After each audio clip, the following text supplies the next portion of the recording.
Առաջինը վերաբերում է Հայկ Սարգսյանի նախագծին, որի վերաբերյալ դուք ևս ձեր գրասենյակը հայտարարություն տարածել էր, ինչ մտավախություններ ունի մարդու իրավունքների պաշտպանը այդ նախագծի վերաբերյալ, կարող եք մի քիչ ավելի հանրամատչելի ներկայացնել հանրությանը, եւ երկրորդ հարցը վերաբերում է դուք բազմիցս անհանդուրժ ժողովականություն ատելության խոսքը, որը կա հանրության շրջանում, դատապարտելի եք համարել, բայց մենք չտեսանք ձեր գրասենյակի կողմից հայտարարություն արձագանք, օրինակ վարչապետի տիկնոջ գրառույթի վերաբերյալ, որովհետև քաղաքացիների մի դեպքում ոչինչ, մի դեպքում էջ, տգետ, տխմար եւ նման ձևակերպումներ է տալիս։ Շնորհակալություն։ Առաջին հարցի վերաբերյալ նշեմ, որ ես իմ դիրքորոշումը նաև հրապարակային եմ ներկայացրել, ըստ էության, եթե մասնագիտական լեզվով ասել ուրինեմ, պիտի ասեմ, որ ես մտահոգություններ ունեմ, որ այս նախագիծը խտրականության արգելքի սկզբունքի հետ կապված լուրջ խնդիրներ է պարունակում, իսկ հանրամատչելի լեզվով պիտի հատուկ արձանագրեմ, որ ես անթույլատրելի եւ անընդունելի եմ համարում սոցիալական ցանկացած շերտավորում մեր երկրում, որը կարող է կապված լինել այդ թվում սահմանադրությամբ սահմանված պարտականությունների հետ եւ չի կարելի երկրում այնպիսի իրավակարգավորումներ եւ այնպիսի մեխանիզմներ նախատեսել, որոնք կարող են մարդկանց համար առնվազն հանրային ընկալումների առումով տպավորություն ձևավորել, որ որևէ պարտականության հետ կապված արտոնությունը կարող է պայմանավորված լինել անձի գույքային դրությամբ, այսինքն գումար ունենալու կամ չունենալու հանգամանքով,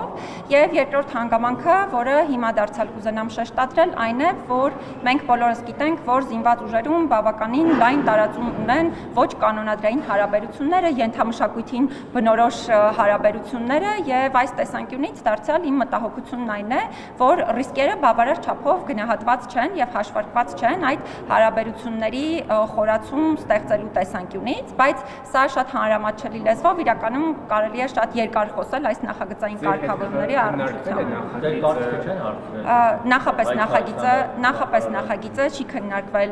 ինձ հետ, նաեւ ընդհանուր առմամբ հաստատությանը չի ուղարկվել, հավանաբար այն պատճառով, որ այն օրենսդրական կարգավորումները, որոնք վերաբերում են մարդու իրավունքների պաշտպանին նախագծերն ուղարկելու առաջին հերթին վերաբերում են կառավարության նախաձեռնություններին, ազգային ժողովի պատգամավորների պարագայում նման պարտականություն չունեն, բայց ես վստահ եմ, որ առաջիկայում նաև հարցի հետ կապված, քանի որ հրապարակային եմ դիրքորոշում հայտնել, վստահ եմ, որ այս առումով քննարկումներ կունենան։ Երկրորդ հարցի հետ կապված շատ կարճ ուղղակի ասեմ, որ մեր լիազորությունները տարածվում են բացառապես պետական մարմինների եւ պաշտոնատար անձանց վրա, հետեւաբար ընդհանրապես իրավասու սուբյեկտ չեմ հարցի վերաբերյալ պատասխանելու համար, ինչ վերաբերում է այս նախագծին, դարձյալ Դուք ամեն դեպքում պարտավոր եք բոլոր քաղաքացիների իրավունքները պաշտպանել, անհանդուրժ ժողովականությունը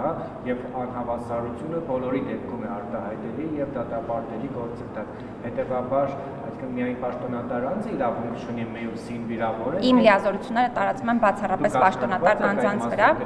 Իմ լիազորությունները տարածված են բացառապես պաշտոնատար անձանց վրա, տարածվում են, հետեւաբար այս մասով իրականում անիմաստ է հիմա քննարկում ծավալելը, նաեւ այսպես ասեմ, էթիկայի կանոնների կներեք, նաեւ էթիկայի կանոնների վրա չեն տարածվում իմ լիազորությունները այս առումով սահմանափակված են, ի տարբերություն ինձ նման ոլորտում լիազորություն ունի կոռուպցիայի կանխարգելման հանձնաժողովը, հետեւաբար կարծում եմ այս հարցը կարող եք իրենց ուղղել, եթե նախագծի հետ կապված էլի հարցեր կան, ուրախ կլինեմ դրանց պատասխանել։ Եթե այդուհանդերձ ազգային ժողովում ընդունվի օրինագիծը, դուք մանդատի մարդու իրավունքների պաշտպանի մանդատի շրջանակում ինչ կարող եք անել։ Առաջին հերթին սահմանադրական դատարան դիմելու հնարավորությունն է, որը միանշանակ, եթե իհարկե նախագծային կարգավորումները մեր կողմից դեռ ուսումնասիրության փուլում են, որովհետև շատ ավելի մեծ նախագիծ է, քան այն տրամաբանությունը, որը հանրային քննարկումների տեղիք է տվել, բայց միանշանակ, եթե ես համարեմ, որ նախագծային կարգավորումներում չեն լուծվում այն խնդիրները, որոնք ես ինքս տեսնում եմ, դիմելու եմ սահմանադրական դատարան, բայց այս պահին էլ հույս ունեմ, որ գործընկերները ըստ էության հաշվի կառնեն այն բոլոր դիտարկումները, որ ներկայացրել ենք եւ ըստ էության չենք ունենա այդ կարգավորումները։ Ինչ եք ասում, կներեք։ Փաշինյանը թույլ կտաց, որ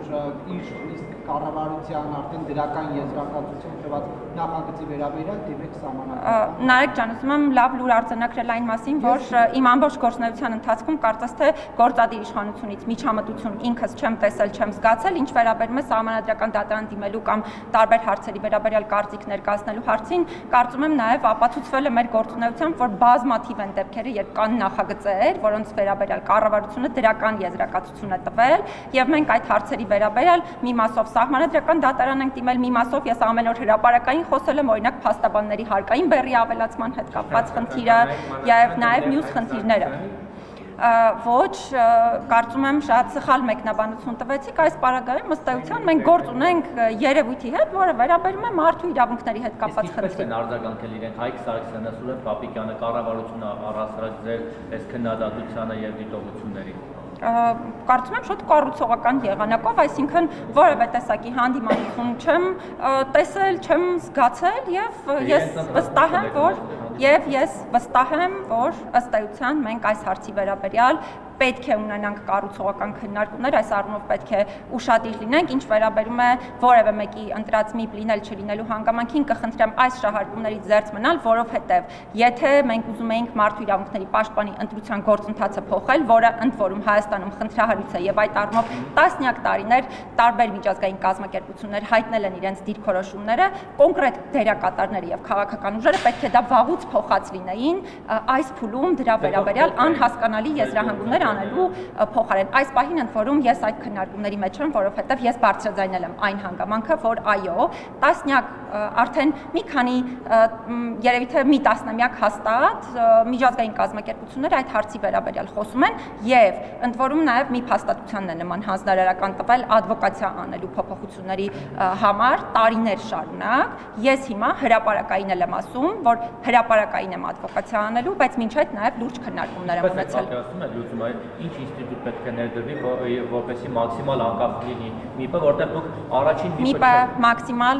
անկախ է մշտապես եղել Հայաստանում, կարծում եմ, բայց գաղափարը կայանում է նրանում, որ ընտրության գործընթացն էլ պիտի այնպիսին լինի, որ ընտրությունը կայանա այն ձևաչափով, որպեսզի նաև հանրային ընկալումները պատշաճ լինեն հարցի վերաբերյալ։ Եվ վերջին ՄԻՊ-ը չեկում ասում է, որ իշխանության սրտի ՄԻՊ-ն է։ Ձեզ այնց առաջ էլ Արման Թաթոյանին էին ասում, որ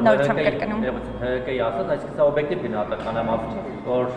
հանրության մեջ այդպեսին ընկալում կա, միայն դուք չեք։ Նախկինում էլ ՀՀԿ-ի դրա համար եմ ասում, ՀՀԿ-ի սրտի դրա համար եմ ասում, մեխանիզմը պետք է փոխվի, որովհետև տարիներ շարունակ նաև մի փաստաթությանն է ընդ որում հանձնարարական եղել ադվոկացիա անելու այս փոփոխությունների համար։ Կարծում եմ, որ մենք վաղուց պիտի խոսացած լինեինք այս խնդիրների մասին։ Ես հիմա ոչ միայն հրապարակային եմ խոսում, արդեն իմ ընտրությունից անմիջապես հետո ես բոլոր իրավասու մարմինների հետ այս հաղորդակցությունը վարել եմ։ Երեխաների նկատմամբ սեռական բռնության թվերի աճնավ որպես պաշտպան դուք ինչ քայլեր եք ձեռնարկել, վերջին շրջանում շատ են ակտիվացել երեխաներին առևանգելու դեպքերի վերաբերյալ տարածող տեղեկատվությունը դպրոցների բակից կամ ընդհանրապես մոդելում կանֆետերտարը։ Այս մասով ինչ մտահոգություններ եք, ինչ տեղեկություն ունեք կամ ինչու է վերջին շրջանում Հայաստանում ավելացել նման դեպքերը։ Ես ինչպես նշեցի, համարում եմ, որ Հայաստանում երեխայի իրավունքների պաշտպանության համակարգը եղել է միանշանակ ոչ արդյունավետ եւ չի համապատասխանել այն միջազգային չափանիշներին, որոնք ոլորտում առկա են։ Հիմա շատ կարեւոր է, որ այս նախագծերի փաթեթը ըստ էության արդեն մտնում է նաեւ ազգային ժողովում քննարկումների փուլ, ես դա իրապես շատ կարեւոր եմ համարում։ Թվերի վերաբերյալ բռնության չեմ ուզենա խոսել, որովհետեւ այն հանգամանքը, որ հիմա մենք մեծ թվերի մասին ենք խոսում, պայմանավորված է նաև նրանով, որ հիմա վիճակագրությունն է մի փոքր այլ կերպ վարվում, քան նախկինում, հիմա նաև շատ են բարձրաձայնում այս հարցերը, քան նախկինում, որովհետև օրինակ, եթե նախկինում երեխան ընտանիքի ներսում սեռական բռնության էր ենթարկվում, մեզանից որևէ մեկը դրա մասին կարող էր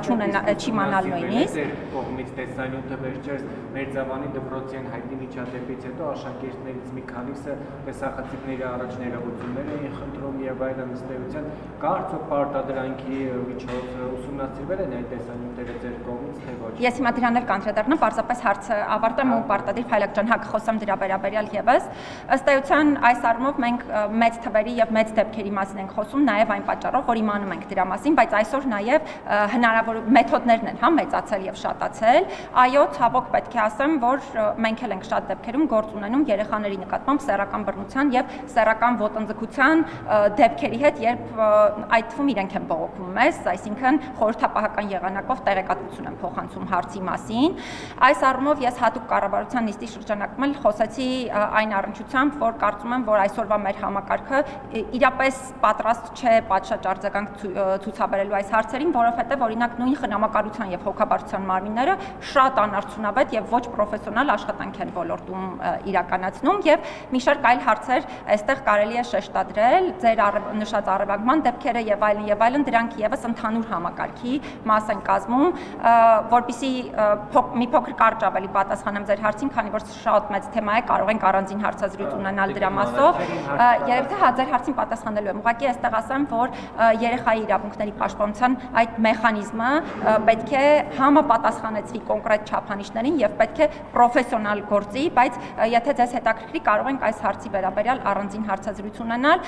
Ինչ վերաբերում է Մերձավանի դպրոցի հետ կապված դեպքերին, ուզում եմ հատուկ արձանագրել, որ ի սկզբանե, երբ նաեւ ես ինքս եմ հայտարարություններ տարածել, ես հատուկ շեշտադրել եմ նաեւ երեխայի իրավունքների պաշտպանության կարեւորությունը եւ երեխայի լավագույն շահի հաշվառումը, որովհետեւ մենք մշտադիտարկել էինք եւ այդ մշտադիտարկումները վերլուծելու արդյունքում հանգել էինք եզրակացության, որ օրինակ, երեխաների մասնակցությամբ տեսանյութեր էին տարածվում, որոնք իհարկե բնականաբար երեխայի խոսքը եւ այլն դարձյալ իրավունքի տեսանկյունից նորմալ չէր, բայց երեխայի պարագայում պետք է հաշվի առնել այն հանգամանքը, որ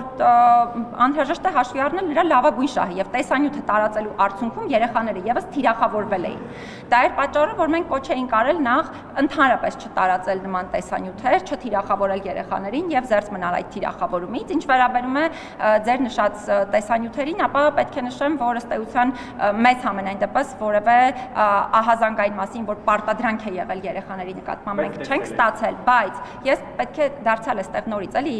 արձանագրեմ, որ միգուցե օրինակ օրենսդրական ակտերում հատուկ արգելքներ չկան, օրինակ երեխաների մասնակցությամբ տեսանյութ տարածելու հետ կապված չկա արգելք օրենսդրական, ոչ էլ միջազգային կարգավորումների մակարդակում, բայց կա հստակ չափանիշ յուրաքանչյուր դեպքում հաշվի առնել նախ երեխայի լավագույն շահը եւ չխախտել անձնական տվյալները։ Օրինակ մի տեսանյութ կար, որտեղ հենց նույն դեպքերի հետ կապված է երեխայի տեսանյութեր, երեխայի մասնակցությամբ եւ կարծես թե նախկինում նաեւ երեխային այսպես օգնություն էին տրամադրել եւ այլն, դարձյալ չեմ ուզենա ես հրապարակել այդ հանգամանքները, ու մենք հատուկ նաեւ տարբեր մարմինների գրել ենք այն մասին, որ անձնական տվյալների պաշտպանության առումով պետք է շատ ուշադիր լինել եւ եթե անձնական տվյալները տարածվում են ոչ պատշաճ եղանակով, հատկապես նաեւ երեխաների պարագայում, իրավասու մարմինները պետք է իրենց գործիքները գործի դնեն, այսպես ասած։ Վերջին հարցը բայց կխնդրեմ։ Թե երեխաներին է վերաբերում, թե առհասարակ խոսքը մուրացիկների մասին է կամ թափառաշրջիկների, որոնք տեսնում ենք հատկապես մայրաքաղաքի փողոցներում, նաև Գյումրիում, մեծ քաղաքներում։ Ես այս հարցը քանիսից դիմել եմ օրինակ աշխատանքի սոցիալական հարցերի նախարարություն, ասել եմ ինչու է մարդկանց հարցը չեք լուծում։ Մեկը տան պահանջող դրությամբ պարկած է, մեկը չգիտեմ, մի խոսքը վերջը նախ երկի հեղինակության հարց է, հետո նաև անհանգստություն են պատճառում նաև շատ այլ մյուս անցորդներին գալիս գումար են պահանջում։ Եվ հետո պետությունը չպետք է հոգայց մարդկանց։ Ես ուսապ նախարարությունից ինձ ասում եմ, որ իրենց իրավունքների խախտում կլինի, եթե մենք իրենց պարտադրանքով տանենք օրինակ հատուկ խնամքի հաստատություններ, որտեղ տանում ենք փախնում կամ իրենց իրավունքը իրացնելով չեն ցանկանում մնալ այնտեղ, դուրս են գալ, ասում եմ, ես նստարանին փողոցում քնելը ավելի ձեռնտու է։ Դուք առասարակ երկու տեսանկյունից էլ նայելով պետության շահի առումով, մյուս քաղաքացիների իրավունքները եւ այդ քաղաքացիների իրավունքների տեսանկյունից նայելով եւ համադրելով, ո՞նց է այս լուծումը տեսնում եւ դիմել եք առասարակ կառավարությանը ռադիկալ լուծման գնալու, որտեղ օրինակ երկրներ կան, ասենք Արաբական Միացյալ Էմիրությունները, որտեղ թափառաշրջիկների գոյությունը կամ մուրացիկությամբ զբաղվելը օրենքով արգելված է, որտեղ եթե եղել եք օրինակ այդ երկրներում տեսած չեք լինել մարդկանց։ Դա մենք ըստ էության մարդու իրավունքների տեսանկյունից եվրոպական տարածաշրջան ենք ներկայացնում, քանի որ Եվրոպայի խորհրդի անդամ պետություն ենք եւ պարտավոր ենք հարգել այն բոլոր չափանիշները, որոնք նաեւ Եվրոպայի խորհուրդն է այս հարցի առնչությամբ ամրագրում։ Հիմա այսպես մի հարցի պատասխանելիս մի հարցի պատասխանելիս այսպես ասեմ, ոչ թե օրինակի հարցը, մի հարցի պատասխանելը հնարավոր չէ, հա, այս մի հարցազրույցի շրջանակներում կարող ենք իրոք ավելի մեծ հարցազրույց այս ոլորտի հետ կապված ունենալ, բայց պետք է նշեմ, որ մենք էլ ենք անընդհատ բախվում խնդրին, որովհետև մեզ պարբերաբար թեժ գծի նահազանգեր են գալիս այն մասին, որ օրինակ անօթևաններ են որևէ տեղ այս պահին գտնվում, զրկված են կենցաղային պայմանների, հիգիենայի, ջրի եւ այլ հնարավորություններից եւ մեզ համար իրապես թեպետ հարցը մեր իրավասությանը չի վերաբերում, բայց շատ դժվար է լինում պետական մարմինների հետ համագործակցությամբ լուծել, հա, իրենց խնդիրը, այսինքն տեղափոխել կացարան, բայց այն կացարանը, որ այսօր Հայաստանում կա, ինքը նաեւ չափերի տեսանկյունից եւ ծավալի տեսանկյունից այնքան մեծ չէ, որ կարողանա բոլոր անօթևաններին հնարավորություն տալ այդտեղ, հա, գիշերելու կամ հիմա այս բայց վերջին հարցն էլի կներեք, մենք կարող ենք առանձին հարցազրույցներ հաստատ կարող ենք անել, որովհետեւ խնդիր չկա այդ մասով, այս հարցի հետ կապված հետեւյալը ասեմ, այստեղ ես հիմա վերացական լուծում չեմ առաջարկի, որովհետեւ այստեղ մի քանի շահերի հարաբերակցման անհրաժեշտություն կա։ Առաջին բանը, որ պետք է նկատի ունենալ, այո, այնա, որ նաեւ այդ քաղաքացու իրավունքը որպես այդպեսին չխախտվի, բայց քաղաքացու իրավունքն էլ հնարավոր է սահմանափակել, եթե սահմանափակման հիմքերը կան, օրինակ, չգիտեմ,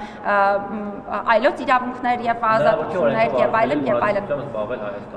Ես հիմա դարձյալ վերացական պատասխան չեմ կարող տալ հարցի առնչությամբ, որովհետեւ ինքը դաշտը իրոք լուրջ ուսումնասիրության կարիք ունի եւ այնպես պիտի լինի այս հարցի լուծումը, որպեսզի իրավունքի որևէ տեսակի ոչ իրավաչափ սահմանափակում